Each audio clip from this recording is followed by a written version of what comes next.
3 candidats en ballottage à Dreux ont fusionné pour faire front commun face à la liste adoubée par le maire sortant.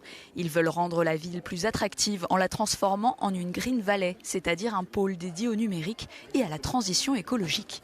Je suis convaincue que Dreux peut avoir d'énormes atouts dans ce domaine-là, parce qu'on est tout près de Paris.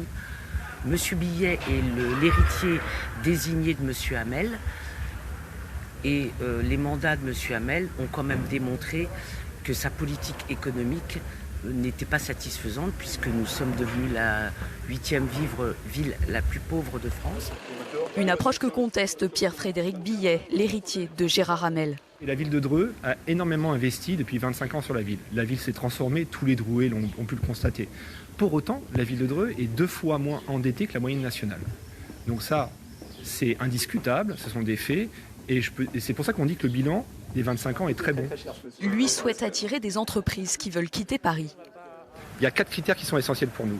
C'est l'entreprise qui s'installe veut aller voir ses clients dans la journée à Paris. À Dreux, c'est possible. 2, elle veut que ses cadres qui la suivent puissent s'installer dans une maison à un prix convenable. C'est possible. 3, que les crèches et les écoles sont de bon niveau. Il faut qu'on progresse encore là-dessus. Et enfin, sur le plan économique, Otium, le complexe de loisirs, est essentiel parce que les familles cherchent des loisirs. Et ça permet aussi de se positionner entre Évreux, avec une grande zone commerciale, et la région parisienne, avec un autre type d'activité où on se démarque et qui permet d'avoir un pôle d'attraction très puissant pour notre ville. Ce complexe de loisirs actuellement en construction tout au nord de Dreux divise. Pour Michael de la Giraudet et sa liste, ce lieu risque d'éloigner davantage les Drouais du centre-ville et la patinoire envisagée à l'intérieur pose problème. C'est un projet écologiquement dangereux, c'est un projet qui va coûter très cher à la collectivité en frais de fonctionnement. L'écologie est d'ailleurs présentée comme la priorité de cette liste avec des éducateurs environnementaux, mais pas seulement.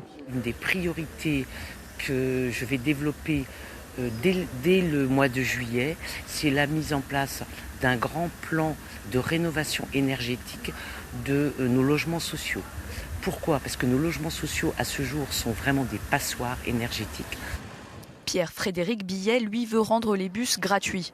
La victoire de l'un ou l'autre dépendra aussi de la participation. Au premier tour, près de 2 tiers des Drouais ne s'étaient pas déplacés.